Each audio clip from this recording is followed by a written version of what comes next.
नमस्कार. श्री ब्रह्मचैतन्य महाराज प्रवचने सार. ऑगस्ट महिना. आनंद समाधान. 9 ऑगस्ट. ज्याला समाधान तो भाग्यवान. ज्याचे हवेपण जास्त असते तो गरीब जाणावा आणि ज्याचे हवेपण कमी असते तो श्रीमंत जाणावा. परमार्थी म्हणजे भिकारी असं ज्याला वाटते त्याला श्रीमंतीची खरी कल्पनाच नाही. ज्याला नेहमी समाधान वाटते तोच खरा श्रीमंत. खरे म्हणजे समाधान हाच खरा पैसा, हीच खरी श्रीमंती, हेच खरे भाग्य आणि हेच खरे ऐश्वर्य होय.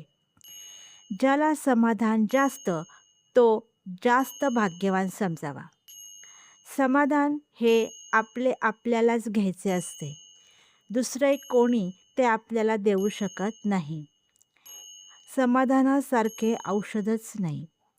काळजी नाहीशी झाली की अखंड समाधान, शांती आणि आनंद मिळतो. फक्त भगवंताच्या निष्ठेमध्ये समाधान आहे.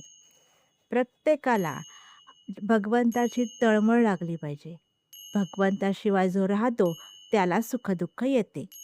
आणि सुख म्हणजे तरी काय? दुःखाची कमतरता ते सुख. बुद्धीचा आनंद हा उपाधीचा आणि कल्पनेचा आनंद आहे.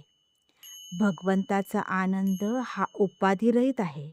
हा आनंद मिळवायला भगवंताला शरण जाऊन त्याच्या नामात राहणे हा एकच उपाय आहे. नामस्मरणाच्या योगाने आनंदाचा आणि समाधानाचा लाभ सहजी होतो यात शंकाच नाही.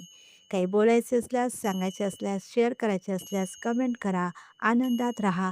धन्यवाद.